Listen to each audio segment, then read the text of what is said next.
그리고 실비보험은 왜 이렇게 보험료가 많이 올라가는지 많이들 여쭤보시는데 때문입니다. 도수치료, 비급여 주사제, 백내장, 외모 개선 목적의 비급여 양악수술 등 여러 가지겠죠. 먼저 실손보험 계약 전환은 13세대 실비를 가지고 있는 분들이 가입한 보험사의 새로운 실비, 즉 현재 나와 있는 4세대 실비로 계약 변경을 할 수 있는 제도입니다. 만약 5세대 실비가 나온다면 새로운 실비는 5세대가 되겠죠. 계약 전환 시 일부 사항을 제외하고 별도 심사 없이 전환하실 수 있습니다. 여기서 말하는 일부 사항은 기존 실비에선 상해만 보장받고 있었는데 질병까지 추가를 한다든지, 반대로 질병 쪽만 보장받고 있다가 상해까지 추가를 한다든지, 예외적으로 심사가 필요하다고 인정되는 경우 직전 1년간 정신과 치료 이력 등을 보고 있습니다. 철회 제도도 있는데 계약 전환을 하셨더라도 6개월 이내 보험금을 받았던 이력이 없다면 기존 실비로 다시 돌아갈 수 있습니다. 3개월 이내 철회를 하신다면 지급 사유가 발생하더라도 철회를 할 수가 있고요. 이 외에도 무사고 할인이라는 것도 있는데 2년 동안 무사고 시 보험료 10% 할인이 됩니다. 이미 이러한 무사고 할인을 적용받고 있는 분이라면 전환 시점부터 다시 1년간 보험료 할인을 받을 수 있습니다. 그럼 1세대, 2세대, 3세대 도대체 어떤 내용이 다를까요? 09년도 10월 이전 판매했던 실손을 1세대 실비라 불리고 있습니다. 이때 손해보험사로 실비를 가입했다면 자기부담금이 없는 부분 때문에 1세대가 좋다, 전환하면 손해다, 비싸더라도 꼭 유지해라 라는 말이 여기서 나오는 것 같은데요. 갱신주기는 1년에서 5년이고 재가입주기도 이때 당시엔 없기도 했습니다. 09년 10월 이후부터 17년 3월까지 판매했던 실비를 2세대 실비라 불리고 있어요. 1세대와 달리 자기부담금이 10%,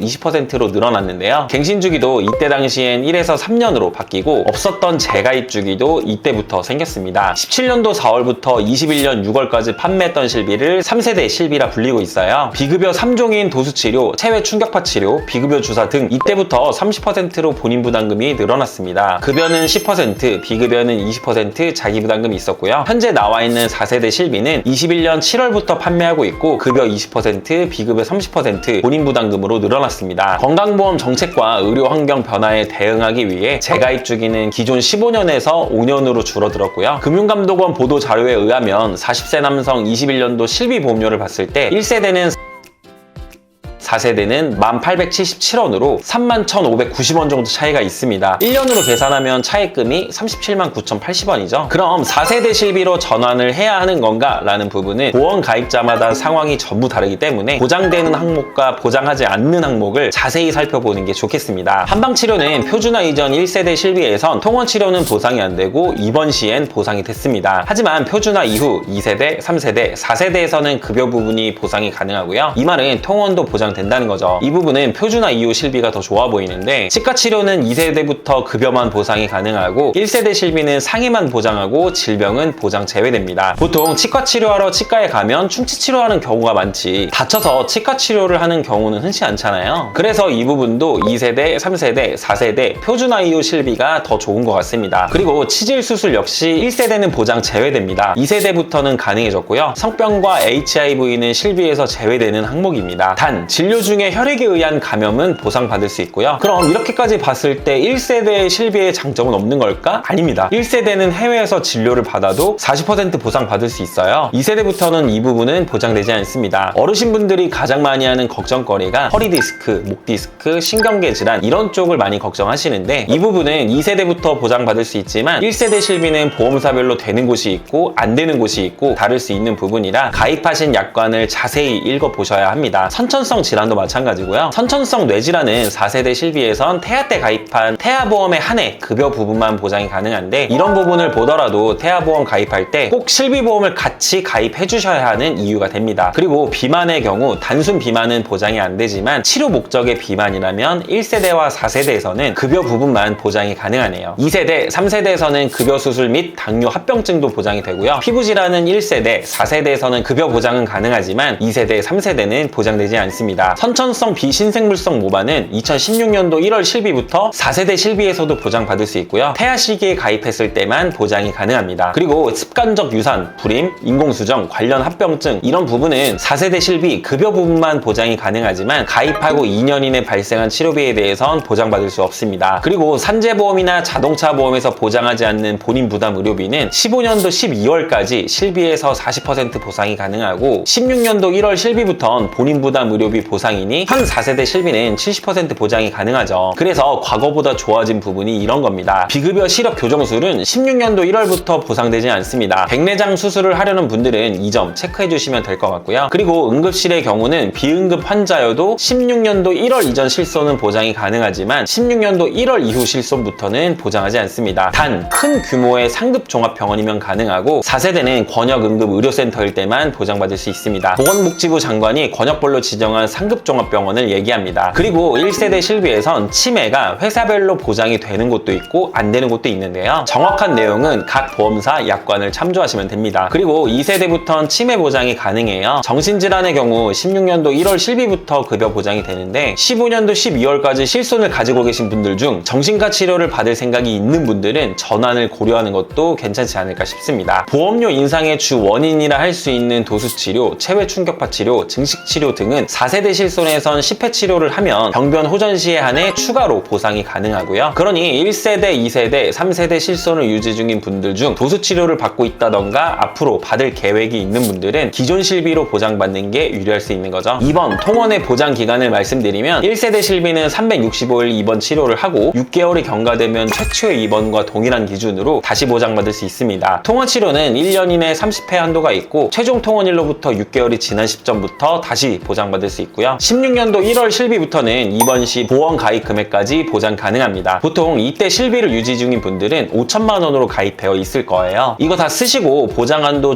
종료일로부터 90일 면책 기간이 존재하고요. 보상 한도 종료일 275일 이내에는 최초 입원일로부터 365일 경과한 날로부터 다시 보장이 가능합니다. 통원 치료는 1년 내 180회 한도로 보장하고 그 이내이면 면책 기간은 없습니다. 쉽게 말해 보장 기간만큼은 더 좋아지고 있다 이렇게 말씀드릴 수 있을 것 같고요. 해외에서 체류 중인 분들은 보험료 중지 및 환급제도 여부를 가장 궁금해하실 텐데요. 이 내용도 의외로 모르는 분들이 많으시더라고요. 2세대 실비부터는 3개월 이상 해외 체류를 했다는 증거 서류를 입증하시면 해당 기간에 납입했던 보험료도 돌려받을 수 있습니다. 그리고 간혹가다 내 실비보험은 비갱신형입니다. 보험료가 오르지 않습니다. 라고 말씀하시는 분들도 계시는데 예전 실비보험에선 적립보험료가 갱신보험료를 대체 납입해서 갱신돼도 보험료가 오르지 않는다는 착각을 하는 경우가 의외로 많더라고요. 다시 적립했던 적립금이 전부 소진되면 보험료 인상이 그때부터 시작될 거기 때문에 이 부분은 자세히 한번 검토를 해보셔야 합니다. 그럼에도 잘 모르겠다면 언제든 편하게 연락 주시면 제가 분석 도와드리겠습니다. 그리고 3세대 실비에선 무사고 할인이 가능하고 2세대 실비부터는 의료 수급권자 할인 등이 가능합니다. 불안전 판매로 인해 실비를 다수 가입하는 경우도 종종 있더라고요. 16년도 1월 실비부터는 실손 중복 가입 여부를 확인하지 않았거나 비례 보상이 안 된다는 것을 설명 못 받았다면 5년 이내 납부했던 보험료를 돌려받을 수 있으니 이 부분도 꼭 참고해 주시기 바랍니다. 그리고 실비보험은 왜 이렇게 보험료가 많이 올라가는지 많이들 여쭤보시는데 비급여 항목 때문입니다. 도수치료, 비급여 주사제, 백내장, 외모 개선 목적의 비급여 양악수술 등 여러 가지겠죠. 일부 이런 가입자의 과도한 보험금 청구로 인해 건강한 사람도 억울하게 비싼 보험료를 부담해야 하는 형평성 문제가 제기되고 있습니다. 그래서 의료 이용량이 많은 분들은 기존 보험료 대비 최대 300% 할증이 된다고 하는데요. 그래서 이 부분 때문에 다들 고민이 많이 되실 거라 생각됩니다. 이미지를 보시면 알겠지만 전체 가입자의 약 1.8%만 할증 대상이고요. 약 25.3%는 원래 납부해야 할 보험료를 그대로 납부하는 거고요. 가입자의 약 72.9%는 할인을 받는다고 합니다. 그래서 이 부분은 크게 신경 쓸 부분은 아니라고 생각 드네요. 제가 영상에서 매번 강조하는 말이 있죠. 건강한 사람이 더 많다고요. 바로 이런 부분들입니다. 그래서 괜시레 내 미래 불안감 때문에 보험을 과하게 가입할 필요가 전혀 없다고 말씀드립니다. 또한 산정특례 대상자 및 장기 요양 1, 2등급에 해당되시는 분은 적용 대상에서 제외되니 이 부분은 안심하셔도 될 것 같습니다. 실비보험은 의료비의 일정 금액을 보장하는 보험 상품으로서 대한민국 국민 약 4천만 명 정도의 분들이 가입하고 있는 보험입니다. 국민건강보험의 보완용으로 도입되어 대표보험이자 없어서는 안 될 필수 보험이라 할 수 있겠죠. 전환 유무에 대해 고민을 하시겠지만 아무리 최고의 보험이어도 소득이 없거나 납입에 대한 부담이 있는데 10만 원 이상의 보험료를 계속해서 납부하는 건 그 또한 옳은 일이라고 생각 들지 않습니다. 실비보험은 보험료가 계속 변동되는 갱신형입니다. 지금도 보험료를 매달 내기 부담되는데 갱신주기 다가올 때마다 공포의 대상이지 않을까 싶습니다. 제가 생각하는 4세대 실손은 손해율이 높은 비급여 부분이 축소되지만 대신 고연령층 분들도 유지가 어렵지 않도록 계속해서 개선하는 방향으로 가고 있다고 생각합니다. 그동안 되지 않았던 부분도 급여 항목으로 확대를 시키고 있기도 하고요. 앞으로 치료할 일이 너무 많아서 유지를 하는 게 나을 할지, 단순히 보험료가 부담돼서 전환을 하는 게 맞는 건지 오늘 영상 다시 한번 되새김하면서 꼭 좋은 선택하셨으면 좋겠습니다. 아무리 누가 이렇게 하라고 해도 결국 최종 선택은 여러분의 몫이고 그 선택이 곧 정답일 테니까요. 그래도 정말 어려우시다면 평일 새벽 2시까지 사무실에서 일하고 있으니까 언제든 편하신 수단으로 말씀해주세요. 감사합니다. 본 광고는 심의 기준을 준수하였으며 유효기간은 심의일로부터 1년입니다.